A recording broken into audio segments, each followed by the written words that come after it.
दुनिया में सबसे ताकतवर समुद्री लुटेरा कोई पुरुष नहीं बल्कि एक महिला थी। जी हाँ, इस महिला का नाम सुनकर ही दक्षिण चीन सागर में सफर करने वाले कांप जाया करते थे। इस महिला का नाम था जेंग ये सो।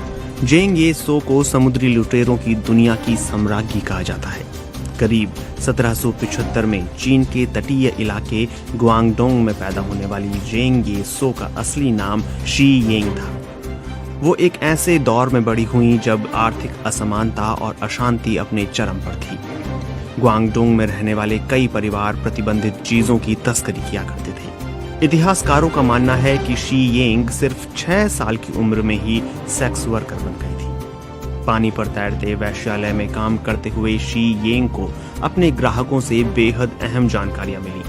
लोग उनके साथ वक्त बिताते हुए अक्सर ऐसे राज उगल दिया करते थे जो कभी कभी उनकी ही मौत का कारण बन जाते थे। धीरे धीरे शी येंग ने ऐसी जानकारियां उन लोगों को बेचना शुरू किया जो उनके बदले में भारी पैसा देने को तैयार थे। इस तरह शी येंग ने कुछ समय में ही भारी दौलत और अपने आसपास के क्षेत्र में प्रभाव कमाना शुरू कर दिया।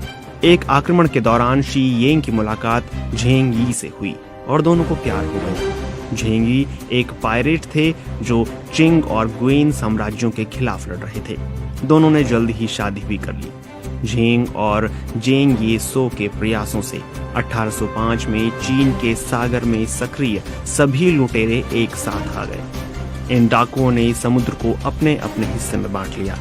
ये सब झेंग यी के नेतृत्व में लड़ने को तैयार हो गए थे, लेकिन साल 1807 में झेंग यी की मौत हो गई, जिसके बाद असल मायनों में जेंग ये सो की ताकत बढ़ना शुरू हुई। जेंग ये सो ने अपनी ताकत बढ़ाने के लिए अपने ही दत्तक पुत्र चेंग पाओ से शादी कर ली, जिनकी उम्र उस समय 20 से 30 साल के बीच रही होगी। इसके बाद जेंग ये सो की ताकत इतनी बढ़ गई कि उन्होंने अपने प्रभाव के क्षेत्र को नियंत्रित करने के लिए कई नियम कायदे बनवाए, जिनका वह सख्ती से पालन करवाया करती थी। इन नियम कानूनों में डरपोकों को मौत की सजा सुनाने का प्रावधान था। अपने हिस्से से ज्यादा की लूट की रकम लेने वालों और अनुशासनहीनता दिखाने वालों को भी जान से मारने का प्रावधान था। यही नहीं, आज्ञा बगैर गायब होने पर समुद्री लुटेरों के कान काटे जा सकते थे और समुद्री लूट के दौरान पकड़ी गई महिलाओं के साथ शोषण या बलात्कार करने पर मौत की सजा देने का प्रावधान था। बेशुमार दौलत और ताकत से लैस जेंग ये सो ने कुछ समय बाद अपना ध्यान नमक के व्यापार पर केंद्रित किया।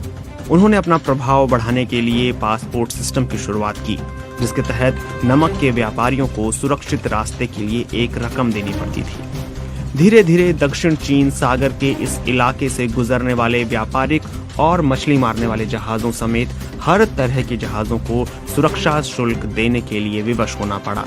यही नहीं, उन्होंने इस शुल्क को लेने के लिए टैक्स ऑफिस तक बनवाए। साल 1809 तक जेन ये सो इतनी ताकतवर हो गईं कि उनकी सैन्य और आर्थिक शक्ति ने चीनी सरकार को भी परेशान कर दिया और समुद्री लुटेरों की समस्या के निदान के लिए चीनी सरकार ने ब्रितानी और पुर्तगाली नौसेनाओं से मदद मांगी। इसके बाद नौसेनाओं और समुद्री लुटेरों के बीच कई जंगें हुईं, जिनमें समुद्री लुटेरे विजयी रहे।